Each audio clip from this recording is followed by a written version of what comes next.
So, have you been curious what task manager Matt Diavelli uses? Well, it is an application called TeuxDeux, and this is spelled slightly weirdly. I actually had to ask Thomas Frank for this one because I actually didn't know the application, which may come as a surprise to many of you guys, but thanks to Thomas for pointing me in the right direction. Now today I will be checking out TeuxDeux and going into a bit more detail about how this application works and I guess why Matt may have gone with this application. Before we dive into today's video, our video today is sponsored by Woven and here's a little bit more about them. So folks, this month here on Keep Productive, we're sponsored by Woven. Now for those who don't know, Woven is a powerful and smart calendar application that can assist you in smart scheduling, managing your meetings and planning your week ahead. They've released some new features that can be really helpful for remote workers and people working from home, including Home View so you can get important information about each meeting and glance ahead, Zoom integration to make it easy to immediately join a video conference call, analytics so you can see and analyze how your team spend time, and iPad support so you can use Woven across all of your Apple devices. Now, as many of you guys know, I'm a user myself, and my personal favorite feature is the one-time scheduling, which allows me to batch meetings, plan podcasts, and interviews. Now, we're really grateful to have them on as a sponsor, and thanks again to Woven for sponsoring Keep Productive this month. Okie dokie folks, so this itself is TeuxDeux. Now, as I said, TeuxDeux is spelled T-E-U-X-D-E-U-X. So it's slightly differently spelling. And the first thing that you'll notice is it's a very clean interface. Now this is available through web and it's also available on iOS. And this application really tries to do what Week Plan does. This is another more sort of, I'd say, specialist application. But as you can see, it has your sort of week ahead, allowing you to add in items. You can also create lists down here. Let's start with this element up here. This is obviously your week plan. So you can actually go and scroll through your next week ahead. So for example, this is Monday. So I might say Easter Monday break. So it's very simply just adding text inside of here. And as you can see, you can tick off items. And you can even have this flying cat appear. So it's very simply just by clicking them that you get rid of them. So no checkboxes, nothing too extravagant here. But if I went to press edit, you wouldn't even get an option to add anything like a due date because you're obviously on it. So if I wanted, for example, to add a recurring task, I could.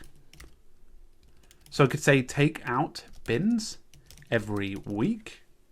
And when I press enter, that is now a recurring task. And as you can see, it's got an option for the recurring task where you can actually see the task, you can edit the title of it, and you can see that it's going to be every week on a Wednesday.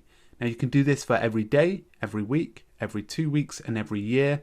And you can use that natural language input to create that task. Now in the top right hand corner, you can go and find your recurring tasks at any given time. So that's obviously something that quick access allows you to do. Now, one of the things before we move on is there is a subscription. I'm currently on their 30-day free trial. Now, the 30-day free trial is obviously going to get you up until, for me here at least, May the 10th. But then you get a skeptic plan, which is $3 per month, roughly the same price as TickTick, and a believer plan, which is $24 a year, which is $2 a month. So a fairly reasonably priced to-do list application. As you can imagine, it can get a lot more expensive, but I see this application being very minimal, so I don't think its dramatic use is going to be there. And I'll compare it to another application I'm actually reviewing later this week, and in terms of the pricing, because I see these more sort of clean interface applications coming out. So one of the things that a lot of people like to do is have a little bit of focus time. And for example, let's say you don't want to see an overwhelming list of tasks for the week. I can go and minimize this. And if I go into a smaller window, I can shrink it and you can actually see per day and any of the lists below. So that's one way to make this a little bit smaller. Now, one of the things you can do to customize this is actually go into settings. And as you can see all of your details. You can see your email and where the data is being used. So for example, you can request backups, but you can also change the color as well. So for example, I can actually choose a very specific color of blue, maybe trying to get closest to our Keep Productive blue. And that's where you can enable the flying cats. And if I press save, that color comes into play. And you can choose from so many different colors, obviously. And that makes it look a lot neater.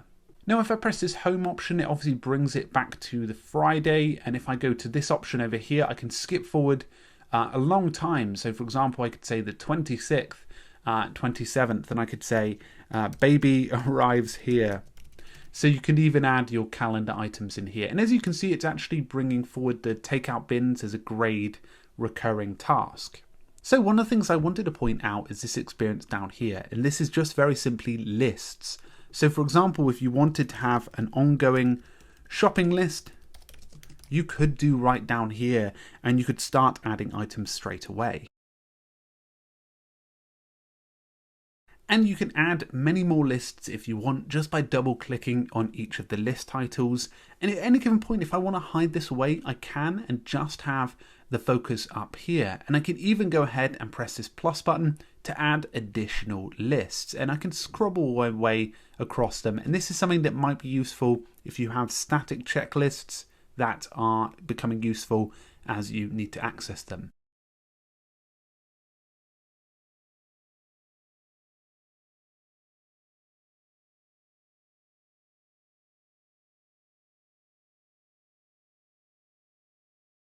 So as you can see here, you can naturally start adding as many lists as you like, which means it's really easy access to be able to get all the stuff you need when planning. Now, one of the cool things you can do is you can start dragging between different items. And this is what a lot of people like. So I can, for example, drag this one here. And I could, for example, be able to attach any of the things I was planning to go to the shops with. And if I tick them off, I can naturally get rolling on it. Now, one of the things you may want to do when you're sprucing up these list titles is, on the Mac at least, go Control Command Space and add a shopping cart to it. So you can maybe make any of these lists look a little bit more colorful.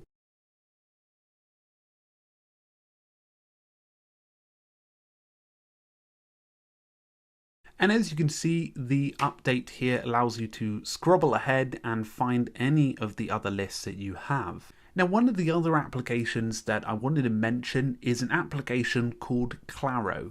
Now, as I said, I will be reviewing this separately, but as you can see, it's a very similar experience to this, although a lot more minimal. Now, maybe Matt would probably like this one a little bit more, but as you can see, it works in a very similar fashion without the actual ability to go ahead and add lists below. Now, as you can see, you can start adding things like, take bins out, etc.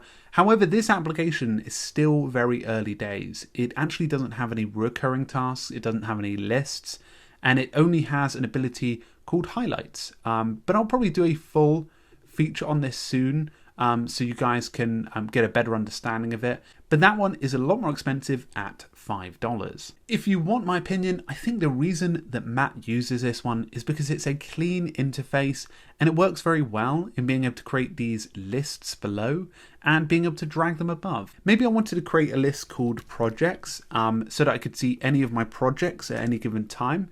I could go ahead and do that. I could even add an additional list for any tasks that I wanted to go ahead and do at any time, but obviously that may be like second-rate tasks. And I could add them here. And what I could simply do is keep a tally of them, and then when I need to, drag them up to the top here.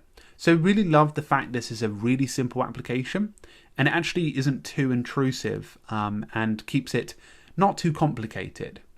But I guess for the same price of $3, you could get something like TickTick, but TickTick doesn't have this sort of very holistical overview. But I can imagine with an update it probably would. Anyway, folks, I hope you found this overview useful. As I said, this has a 30-day free trial. I'll include it in the link in the description, but I can definitely see why Matt uses something like this as a minimalist. It's keeping it simple. It's maybe not getting too overwhelmed with the larger to-do list application, and definitely this is something that I'll probably look to review more of in the future. But folks, hopefully you enjoyed that. Please do subscribe if you're brand new. Thanks to Woven for sponsoring, and I'll look forward to having you all back very soon. Cheers everyone, bye!